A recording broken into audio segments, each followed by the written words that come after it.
So moving forward, maybe 2 or 3 years into the industry, having a better feel, for how things worked, at least in that studio, I had kind of decided that maybe I wanted to be a director.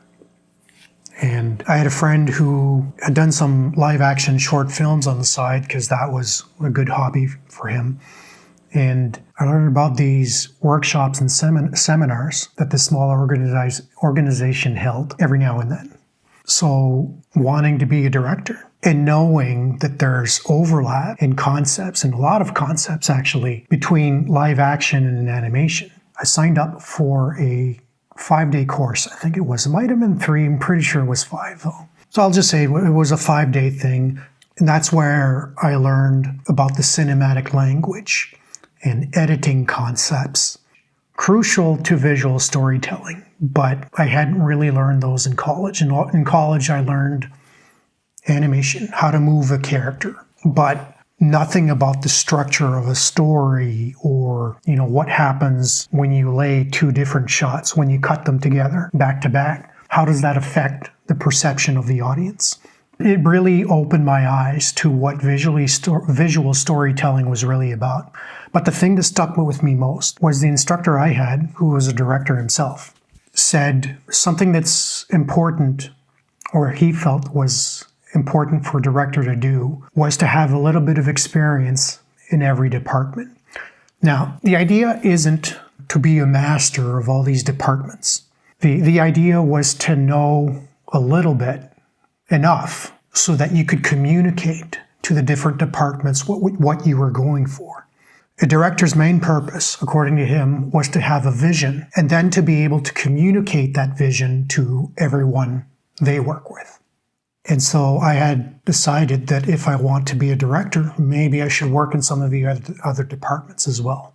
And so at some point, there was an opening for character builders. They had had some bad luck, I think, with some people they had hired on as builders.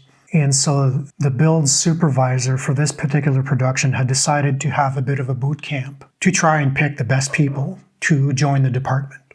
I forget how many we were. I want to say 4 or 5.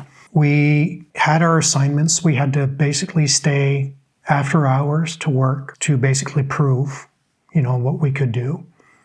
I think it was 1 or 2 weeks of basically, working extra hours. And the supervisor would give us feedback on what we had submitted, and let us know what we did good, what needed improvement, and whether or not we made the cut. And as it turns out, I made the cut. So I moved on to the builds department for a little while. So I think it was about a month after I was hired on as a builder. I was walking by one of my colleagues' desk. He was a friend, an animator. He was working on a different production than I was, and he didn't seem to be animating. So I asked him about that, like, what are you doing there? So he said he had just been hired on as a builder. I thought, oh, okay. Well, I don't remember seeing you in the little boot camp that we did. He said there was no boot camp. I said, what do you mean? Like they didn't train you or anything? And he said they were looking for builders, and I gave my name, and so they just hired me on. And I got angry because it felt like there was a double standard. I had put in a lot of hours, a lot of effort to prove myself to make it to this department. And then this other guy was just hired on, no test or anything. They were for different productions. Keep that in mind. Different supervisors. And so maybe this other supervisor was okay or trusted this other animator enough to give them a chance. But I was angry that the process was different, and especially considering the amount of time that I put forth trying to prove myself. Lesson here is, life is not fair. Deal with it. Things just are as they are. Some people will move up faster than you. You'll move up faster than other people. And that's just how things are. You can choose to be bitter about it, or you can let go and focus on what you're doing and just forge ahead. And I think, the second option is much better for a person's mental health and just overall well-being.